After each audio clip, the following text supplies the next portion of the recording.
This is Hidden Killers Live with Tony Brueski, Stacey Cole, and Todd Michaels.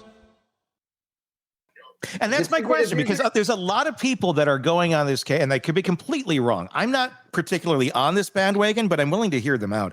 The order in which this has been going, you typically start, the way that they did, and you're going to eventually get your kingpin. Was Donna the kingpin, or do they think Wendy is the kingpin in terms of value here? It was Wendy. Was Wendy more involved than we're all aware of, I guess, is the big question. And or was she not at all? Is this just now going to be collateral damage at this point, and the kingpin already has been taken down, and, well, we have enough to go after her now, if they do? A few of our viewers have really been pounding that Wendy is the kingpin here, that she has been the mastermind of this entire Thus far, we don't have the evidence that shows that, but I'm not going to say it's not out there. Yeah, look, the one thing that we know is Georgia knows all the evidence that they have. Yeah. And I think for Georgia, some of the bigger things that came up from post-arrest of Donna was the fact that they got their hands on Donna's phone, right? So, because that was a thing that they didn't have. And to me, if they're looking at, all right, what is the best order of these cases? Because that's a part of it in terms of post-arrest collection of evidence. They have a much better opportunity to continue to collect evidence against Wendy post-arrest of the other two, because that's when they're going to get their hands on their devices. That's when they're going to maybe see things. They're going to be able to effectuate search warrants. They're going to be looking for additional clues. So to me, that was the only reason that they went in the order they did, is because they're still trying to build the case against Wendy. And they knew that they had enough against these two in order to get them under arrest, to be able to continue the investigation into both of these two after they're arrested, because it's just a different circumstance than when you're investigating somebody pre-arrest. There's parameters. Once you get them arrested, your searches of their houses, their devices, of everything is a foregone conclusion when you're walking in front of a judge trying to get a warrant. The judge is going to grant it, and you're going to hopefully derive more evidence. So to me, that was always the reason that they went in this order, that they felt like, again, if you're writing what they have, what we know that they have against Wendy down on a piece of paper, and you're looking at it and you're saying, well, is it enough? You're probably like, well, we could use a little more meat on it.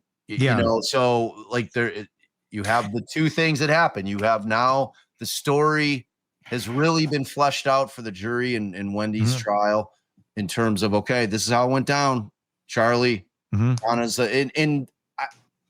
does it matter if who's the mastermind? There's no question. At the end of the day, no, yeah. No, I mean, because there's no question Wendy got the biggest benefit. No matter what anybody said, Wendy got the biggest benefit of this happening. Like, she was able to move wherever she wanted. She had her kids 100% of the time. Kids don't call me anymore. They just, okay. So the meat is there. So they need to have enough meat on the plate. So they've gone to the old country buffet. They filled it up with a little bit of this, a little bit of ex-boyfriend, a little bit of Donna, a little bit of this. Is there enough meat on the plate now for a grand jury indictment of Wendy, in your opinion? I think so. Yeah, I think so. I think, and again, George is going to have the conversation with Ruth Markel, and she's going to say, like any of these cases, I can never make a guarantee that we're going to get a conviction, but are you good with me going after her? And Ruth is, of course, going to say yes, of course. Yeah. And with the understanding that, I don't want you to be crushed or upset if we can't get the conviction on it. I mean, like, I thought just objectively that Wendy, this was her worst performance out of the trials that I've seen. Like, she's getting worse on the stand. And you know what? And what really pushed me over the edge on Wendy, because I was always like, I don't know, like I could see where she's in this situation with a narcissistic, enmeshed, controlling family. Sometimes you got somebody on the outside that is just at the mercy of whatever the hell these people are going to do. Even if they think it's for your benefit, they're going to do horrible things. I can see that. There are dynamics, there are families where that does exist. So I was kind of like, I don't know. What really pushed me over the edge was the victim impact statements from the Markels. Yeah. And that was the thing where these grandparents, and look, there's plenty of reasons as a parent to not let certain grandparents see their grandchildren if they deserve that, because they've been shitty human beings and you don't trust them and all that. I'm not saying every grandparent has a right to see their grandkids. They don't. But there are cases where they certainly do, and where dad gets offed by the family and grandma's over here riffing about putting them into Hitler Youth costumes and putting them in front of synagogues and shit. That's a little insane. And they only get to see their grandkids 3 times in the course of all of these years. They're still being held in the custody of the very family that offed dad. It's crazy. And I know, and Wendy's not charged, so obviously it's not like Wendy is holding them back. But the fact that they actually had to get legislation passed so they could see their grandkids. And the fact that Wendy sat there for all those years, and if she has absolutely nothing to hide and feels absolutely horrible that her children's father was executed in his driveway, you would think, hey, little extra time with grandma and grandpa. Get to know your family over there since dad's not around. But no, it was the exact opposite of that. That's where I'm like, all right, bitch, you're going down next. Yeah. I mean, that is my big hang up too. That ruined it for me on Wendy. It's like that and the Botox that made her look like a Disney villain. Yeah. I mean, that and it's the concept of her refusing time to the 2 people that lost their son. Yeah. In terms of them being able to spend time with what's left of his legacy as his blood courses through their veins, is the most sinister, shitty fucking thing that I can think of anybody doing. And like that, for me, that was it. Like, is there any part of me that thinks that Wendy's not a giant flaming piece of shit? No. But that's a different evaluation than whether or not they have enough to get her. She is an awful, awful human being. I would not be even remotely capable. The thought, if something like that happened with my family, and there is no set of circumstances under which, if my wife even passed away, that I would be like, oh, well, my wife's not here. Now I'm not going to have my in-laws, whether even if they were former in-laws, see their grandchildren. It's the concept of it, but I'm so family oriented and driven, and I can't even contemplate. And you got good people around you. And the thing is, the Markels were good people. There was no reason to hold them back. There wasn't anything like, they're abusive or saying crazy shit like dad's a bad guy and you're taking my sunshine away. No, that was the Adelsons that were doing that shit. Yeah. The Markels were not doing that at all. They just happened to be Jewish, which it appears Donna's not a big fan of. And if we read the tea leaves enough and we look at Donna's behavior and the things that Jeffrey LaCase has testified to, and even more so back in his initial police questioning, there's so much that's revealed in there about Wendy's demeanor. Wendy's a mini Donna. I mean, she's a mini Donna, and I don't know that she's, and not that Donna is that crafty, but even less crafty. She was raised by her, so it's not shocking that Wendy is the way she is, because this is just what you get when you put those ingredients in the pie. So I'm not surprised Wendy acts the way that she does. But Wendy's an adult too. And at some point, you can come up in a family like that and go, you know what, this is really shitty. I need to realign myself, reground myself in who I want to be. I don't want to be like that. But Wendy has just dug in, it seems, this whole time. And well, mom's like that, brother's like this, and everything's great. Never did the self-reflection thing and tried to be a better human being like her brother Robert did. Right. I was just going to say that Rob got out.